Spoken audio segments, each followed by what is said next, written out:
بھی ظلم و جور ہوگا تو ان حکمرانوں کا انجام بھی اس سے مختلف نہیں ہوگا۔ محل سے نزدیک ہی ایک بند گلی میں ویران اجاڑ تہ خانے میں یزید ابن معاویہ کی قبر ہے۔ ہیں زیر زمین صاحب تخت و علم و تاج، جو صاحب نوبت تھے نشان ان کے نہیں آج، جو شاہ کے شاہوں سے صدا لیتے رہے باج، وہ بعد فنا آپ کفن کے رہے محتاج۔ جب اہل بیت کا قافلہ دمشق پہنچا تو ان کو ایک تاریک زندہ میں قید کر دیا گیا۔ جب قیدیوں کو خانہ زندہ میں شب ہوئی، بچوں کو مارے خوف کی حالت عجب ہوئی، گھٹ گھٹ کے دختر شہیدین جاں بلب ہوئی، مستر کمال بنت امیر عرب ہوئی۔ آفت کا سامنا تھا، نئی واردات تھی، زہرا کی بیٹیوں پہ قیامت کی رات تھی۔ یہ شام کا قدیمی بازار حمیدیہ ہے۔ اہل بیت کو دربار یزید میں اس بازار کی تنگ گلیوں سے گزار کر لایا گیا۔ ہزاروں کا مجمع تھا۔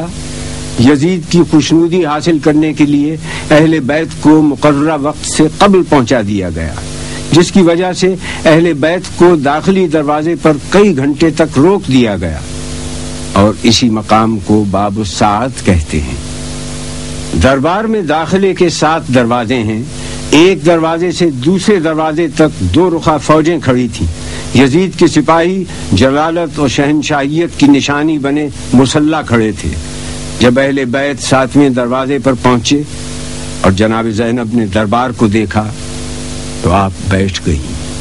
کہہ دو مجھے دربار میں حاکم نہ بلائے، خلقت کو دوبارہ نہ میری شکل دکھائے، گر قتل ہو منظور تو قاتل یہیں آئے، موجود ہوں خنجر میری گردن پہ پھرائے، فکر غم و اندوہ سے آزاد ہو زینب، تر تن سے جدا ہو تو بہت شاد ہو زینب۔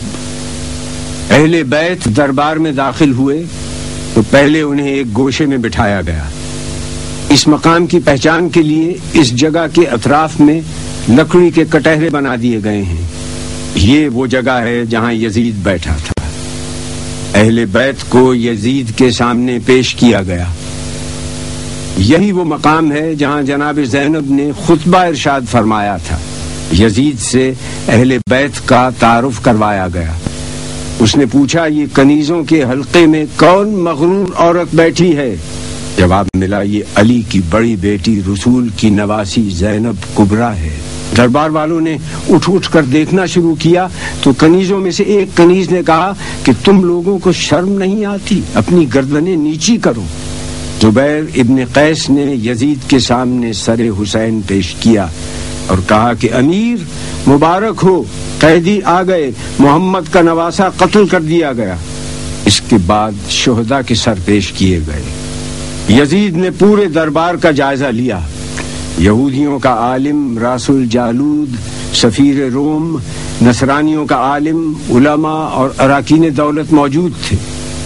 اس نے سورہ آل عمران سے اس آیت کو پڑھا، خدا جس کو چاہتا ہے ملک دیتا ہے اور جس سے چاہتا ہے ملک لے لیتا ہے، جس کو چاہتا ہے عزت دیتا ہے، جس کو چاہتا ہے ذلت دیتا ہے۔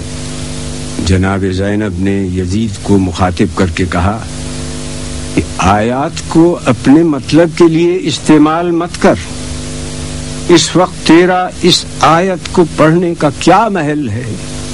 اس کے بعد آپ نے اپنا تاریخ ساز اور عہد آفرین خطبہ ارشاد فرمایا۔ شروع کرتی ہوں اللہ کے نام سے جو رحمان و رحیم ہے، ساری تعریف عالمین کے رب کے لیے ہے، میں ستم دیدہ سہی مگر تعریف تیرے لیے، میرا گھر تباہ سہی مگر حمد تیرے لیے، میرا خاندان کشتہ راہ وفا سہی مگر بندگی تیرے لیے، اور درود و سلام میرے نانا پر۔ آپ نے جیسے ہی خطبے کا آغاز کیا، دربار والوں نے پہچان لیا کہ جس بات کو چھپایا جا رہا تھا اب وہ بات آشکار ہو گئی۔ ہر طرف سرگوشیاں شروع ہو گئیں۔ ہاں، برا انجام ہے ان لوگوں کا جو اللہ کی آیتوں کی تکذیب کریں اور جو اللہ کی آیتوں کا مذاق اڑائیں۔ کیوں یزید تو نے اللہ کے قول کو بھلا دیا؟ اللہ کا قول یہ ہے کہ کافر یہ گمان نہ کریں کہ ہم نے جو ان کو مہلت دی ہے وہ اس لیے دی ہے کہ ان کا زمانہ ہمیں پسند آیا ہے یا نہیں۔ یہ مہلت اس لیے ہے کہ وہ گناہ پر گناہ کیے جائیں تاکہ عذاب زیادہ ہو۔ کیا یزید تو گمان کرتا ہے کہ یہ ملک ہے نہیں، یہ مہلت ہے؟ کیا تو یہ سمجھتا ہے کہ تیری یہ حکومت ہے، تیرا اقتدار ہے اور ہمارے لیے کوئی راہ نہیں، اور تو نے ہم کو در بدر پھرا کر اپنے جبروت کا اعلان کیا؟ یہ غلط ہے۔ ہاں یزید، ایسا ہوا کہ ہم شہر بشہر پھرائے گئے، ہم کو لوگوں نے دیکھا کہ ہمارے سروں پر چادریں نہیں تھیں، یہ سچ ہے، مگر تم سے اور کیا توقع ہوتی جس کا گوشت پوست اگا ہے شہیدوں کے لہو کو پی کر؟ اور تو کیوں جلدی نہ کرتا ہماری شہادت پر؟ کیونکہ تیری نگاہ بغض، نگاہ عداوت ہمارے گھرانے پر لگی ہوئی تھی۔ اب جتنی تجھ میں ہمت ہے ستم اور کر لے۔ یزید، تو ہم کو ڈراتا ہے؟ اس کی قسم جس نے ہمارے گھرانے میں نبوت دی، اس کی قسم جس نے ہم کو کتاب سے سرفراز کیا، تو ہمارے مقصد کو پا نہ سکا، اب تو ہمارے ذکر کو قیامت تک نہ مٹا سکے گا۔ تو یہ نہ بتلا سکے گا کہ آل محمد کس غرض کے لیے قربانی دے رہے تھے۔ اب تیری رائے میں فطور آ چکا ہے، تیرے دن گنتی کے رہ گئے، اب تیرا مجمع منتشر ہونے والا ہے۔ تاریخ سے ثابت ہے کہ آپ کی یہ پیشین گوئی چند دن بعد ہی پوری ہو گئی، جب شام کے قید خانے میں حسین کی ایک بچی کا انتقال ہو گیا اور اراکین دولت شام یزید کے سامنے صفارا ہو گئے اور شام میں بغاوت کا آغاز ہو گیا۔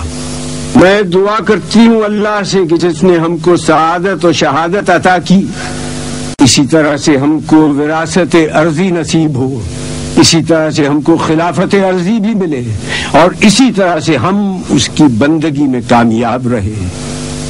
جناب زینب کا خطبہ اس آیت پر ختم ہوا جس کی ابتدا میں تلاوت کی گئی، جس کا ترجمہ ہے کہ اللہ ہی ہمارے لیے کافی ہے، وہی ہمارا سہارا ہے۔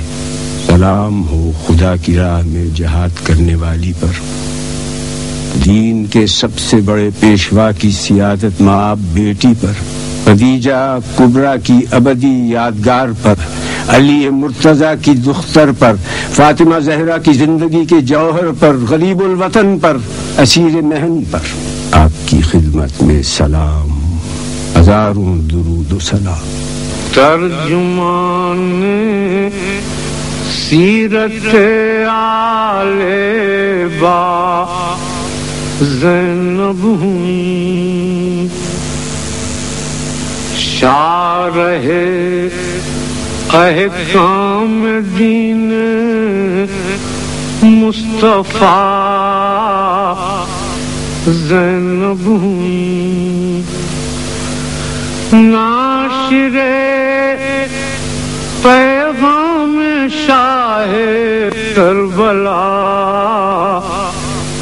زینب ہوئی، رہنمائے اہل تسلیم و رضا شبیر تھے،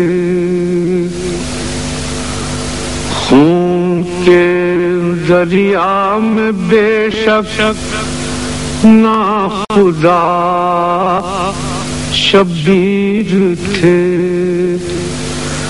آگ کے دریا میں لیکن ناخدا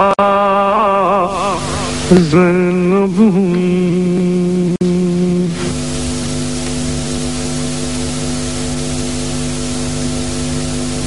دلوں کو مرکز بحر وفا کر